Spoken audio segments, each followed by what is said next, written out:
Et c'est avec plaisir qu'on se retrouve, les amis, pour le pronostic du quintet de ce dimanche. C'est Simon, bienvenue à tous. J'espère que vous allez bien, que vous êtes bien installés et que vous avez de quoi noter les infos pour le quintet de ce dimanche. Bien sûr, pronos, base, choco tocard du jour. Beaucoup d'infos aujourd'hui. On va donc essayer d'enchaîner, de procéder rapidement, les amis, puisqu'il y a de quoi faire. Nous sommes dans la discipline du galop, hein, après une semaine dans d'autres disciplines. Nous avons du plat ce dimanche, une course très ouverte avec une tirelire hein, au PMU. Très belle tirelire aujourd'hui d'ailleurs. On va essayer de bien faire et évidemment là, il va falloir un petit peu de chance aujourd'hui. Bon, bah, peut-être qu'en mettant le petit pouce sur la vidéo ou en s'abonnant à la chaîne, allez savoir, ça va nous porter bonheur. Bon, en tout cas, on peut toujours essayer. Évidemment, procédons, les amis, avec cette étude de tous les partants. On verra ensuite les bases, bien sûr, et le prono. On commence par Olympic Message. Dans l'ordre du programme, ce numéro 1 reste sur une excellente sortie. Alors, on a un quintet plus référence, hein, avec 7 chevaux qu'on retrouve aujourd'hui. Il s'agit du Prix d'Aland, disputé en octobre sur les 1600 mètres du parcours du jour à Saint-Cloud. Donc bon, évidemment, là, c'est une course vraiment en référence. On va s'appuyer un petit peu dessus quand même. Et donc, bah, il les a tous devancés. Hein, il a devancé 6, du coup, qui retrouve aujourd'hui dans ce quintet plus de ce dimanche. Sa régularité, sa pointe de vitesse, l'impression ce jour-là, vu qu'il n'a pas eu le meilleur des parcours, en font évidemment une base très solide en théorie. Voilà, il faudra que ça se passe bien dans le parcours, mais si tel est le cas, ce 1 décevrait la France entière, pratiquement, hein, s'il n'était pas dans les 5 premiers au moins. En tout cas, on commence fort avec un point d'appui théorique excellent. Hein. Passons au numéro 2, Harper, qui est irréprochable hein, depuis plusieurs mois, il s'adapte à tous les terrains. Il a fini 5e du tournoi référence, il peut même faire mieux, à mon avis, en étant moins offensif, peut-être. La dernière fois, il était mené par Yoritz Mendizabal, qui avait tenté quelque chose en effaçant sa mauvaise corde ce jour-là et en allant devant. Je pense que évidemment il a peut-être bien fait, ça a permis à Harper de finir à l'arrivée ce jour-là, mais avec Stéphane Pasquier qui remplace Yoritz aujourd'hui aux manettes, ça pourrait être différent, c'est-à-dire en gros, je pense que soit Harper aura le bon parcours d'attentiste avec une belle ouverture à la Stéphane Pasquier et va donc lutter pour une très très belle place, soit bah, il sera coincé et derrière et puis bah, ce sera pour une autre fois quoi. En attendant, je l'ai mis au milieu de paquet. On passe au numéro 3, Divide and Rule, quatrième dans la course référence. Ah, on aurait préféré un petit peu mieux, mais enfin bon, elle est encore très bien courue, Divide and Rules, irréprochable, superbe, compétitive à ce niveau, voilà. Alors le parcours va compter énormément, mais c'est un peu une jument de cœur, j'ai envie de dire, voilà. Alors ça accorde 14 à gérer aujourd'hui, hein, c'est pas facile. C'est d'ailleurs ce qu'indique hein, un petit peu, même un petit peu beaucoup sur Equidia, hein, son entraîneur Jean-Pierre Gauvin, qui indique toutefois que bah voilà, hein, sa jument elle est super. Hein.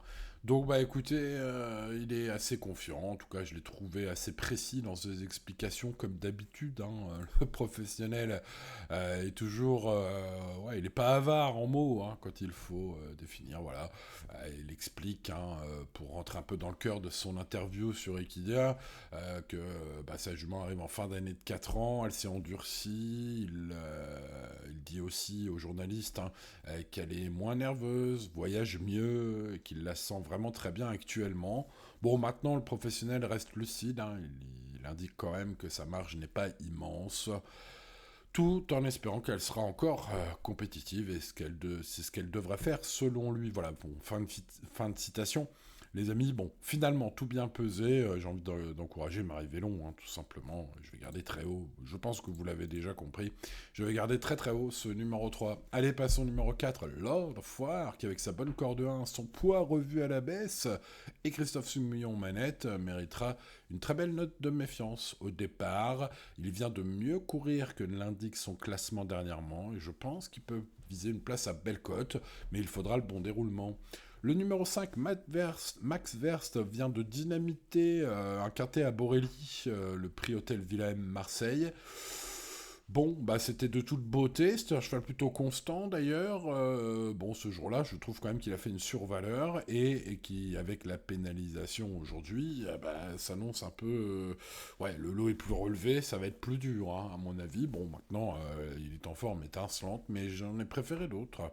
Passons au numéro 6, Félix Ozorm, qui revient en bonne condition. Sa dernière fin de course est prometteuse, puisqu'il est venu des derniers rangs bah, finir comme une balle à Bordeaux, hein. C'est donc un regain de forme. Attention, hein, il était une valeur désormais intéressante. Je pense qu'il faut peut-être pas l'oublier au moment du choix, ce numéro 6. Passons au numéro 7, Salala. Bon, alors 3 podiums lors de ces 3 dernières courses. Ces 3 dernières courses étaient au niveau Quintet Plus. C'est une pouliche de 4 ans qui tourne clairement autour du pot, attire une bonne corde de 3. Évidemment, c'est ultra favorable. Tout cela, sa tenue est sûre. Bon, j'ai peur par contre du terrain un peu trop collant pour elle, puisque le terrain est annoncé collant par l'organisateur de ce tiercé. Ça pourrait être un petit point gênant, c'est pourquoi, malgré sa chance au papier évidente, j'ai mis ce set peut-être un peu plus loin. Bon, je ne l'ai pas mis dans mes bases, mais pas très loin quand même, hein. Passons au numéro 8, Gidden Dragon, qui est dehors le terrain souple, reste sur une excellente performance dans le prix de la place de la Concorde à Longchamp. C'est un gros quintet plus, logiquement. Bah, c'est un candidat au podium, hein, je trouve, et puis sa cote risque d'être fort sympathique, donner un peu moins que d'autres dans la presse. Ce numéro 8 me semble mériter bien un crédit. On passe au numéro 9, Acto, qui était excellent chez les 3 ans, retrouve une piste à son goût, dispose d'une chance théorique, c'est vrai, mais il y a les chevaudages, aujourd'hui il y a des sacrés cuirs, hein, comme on dit, dans le jargon. Le lot est très relevé ce dimanche. Bon, alors avec sa ligne, hein, des 3 ans, ce numéro 9 et un autre qu'on verra un peu plus tard, partant aujourd'hui, seront mis seulement dans mes champs réduits. Je n'ai pas gardé le 10, Joe Spirit, qui est en plein épanouissement et retrouve son terrain collant préféré. Son dernier succès au niveau classe 3, c'était devant Aibari. C'est intéressant, mais l'opposition est bien plus rude, hein, cette fois. Retenir ou non cette jument de 6 ans est une affaire d'impression, j'en ai préféré d'autres. Je n'ai pas gardé non plus le 11 Quartz du Houlet, sans rayer ce numéro 11 qui manque de marge, euh, parce que sa forme est bonne, il peut accrocher une place si tout s'enchaîne bien dans le parcours, hein. Voilà, c'est un cheval qui n'est pas battu d'avance, mais qui n'est pas de tous les jours non plus, donc j'en préfère d'autres. Voilà. Passons au numéro 12, Malavisca, qui reste sur une belle sortie, bah, avec les chevaux de 3 ans, dont bah, Acto, hein, donc on va dire le même panier, dans mes champs réduits, hein, voilà, elle mérite crédit pour les accessites, mais même constat, voilà, c'est des bons 3 ans, mais aujourd'hui, il y a des bons chevaux d'âge, hein, donc bah, voilà, il faut faire des choix.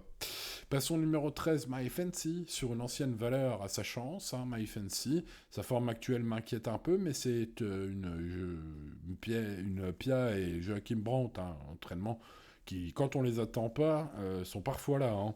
Bon, bah écoutez, j'ai envie de tenter le coup sur une ancienne valeur, bien sûr. Ce numéro 13, My Fancy, qui a des bons paramètres de course aujourd'hui, mais qui devra montrer évidemment ce qu'elle fait de mieux. Passons au numéro 14, Rooftop, dont les paramètres de distance et de terrain sont excellents pour ce Rooftop, mais qui n'a plus beaucoup de marge, il reste sur des mauvaises performances.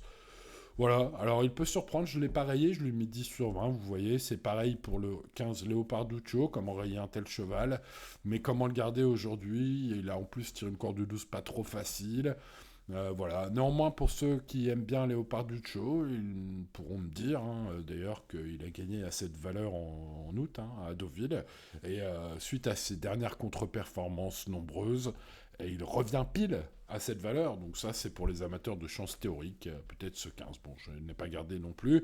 Je n'ai pas gardé non plus Double Up, qui sera peut-être l'impasse à faire, hein, de ce quintet, puisque son Hongre de 3 ans n'a que 3 courses dans sa carrière, une victoire à Vichy qui certes est pas mal, mais enfin bon là, c'est pas du tout le même niveau, donc je serais très surpris.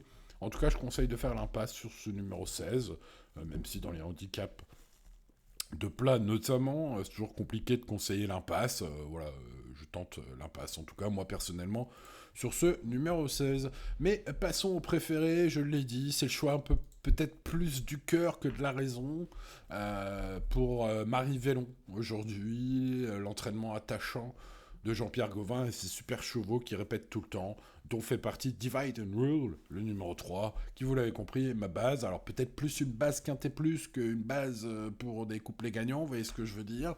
Maintenant, voilà, si Marie Vélon nous sort le grand jeu, malgré sa mauvaise place de départ, tout est permis à ce numéro 3. Voilà, espérons que ça se passe bien en course. C'était le choix du cœur, maintenant on va passer au choix de la raison. Il s'agit du 1 Olympic Message, et là, tout, mais alors tout, va vers ce numéro 1, évidemment, c'est la logique, c'est le point d'appui le plus solide, pour ceux qui cherchent une base très très forte. Maintenant, attention, hein, même s'il a devancé tout ce beau monde la dernière fois, malgré un parcours moyen, il pourrait avoir le pire des parcours aujourd'hui, hein, ça arrive, hein, mais bon, s'il a un bon parcours et qu'il ne lui arrive pas, si le Grand Cric le croque pas, ce numéro 1 devrait faire l'arrivée. Après, les courses restent les courses, c'est bien tout ce qu'on peut lui reprocher, hein. Pour le reste, il est irréprochable, ce numéro 1, implacable au papier.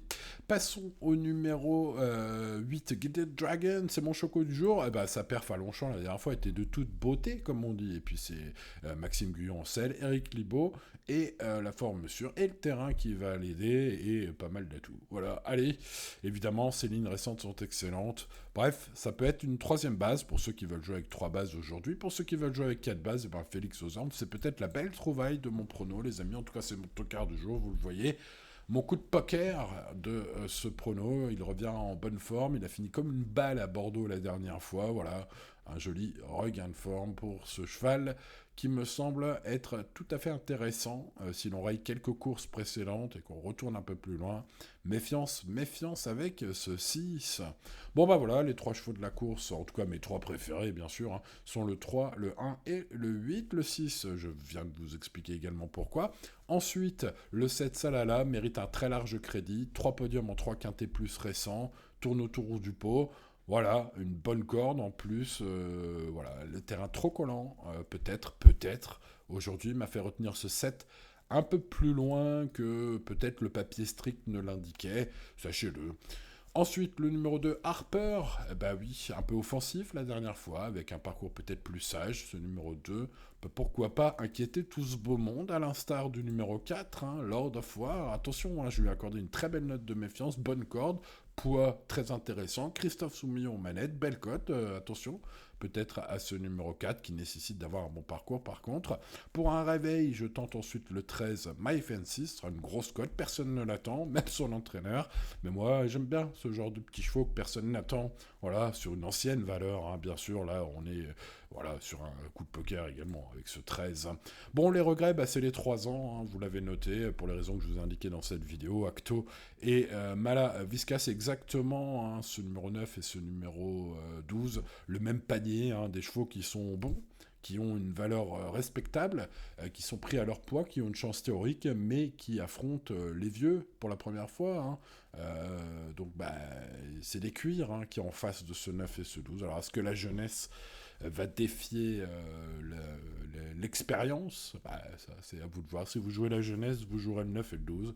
Si vous jouez l'expérience, vous jouerez plutôt mes préférés. Voilà, bon, néanmoins, l'indice de confiance reste à 4 sur 10. Les amis, on reste raisonnable. Bien évidemment, on joue responsablement comme tous les jours ce dimanche, inclus, notamment avec cet indice de confiance beaucoup plus bas que lors des quintés, tierces et ordres, quarts et ordres même, que je vous ai donné depuis une semaine. Hein.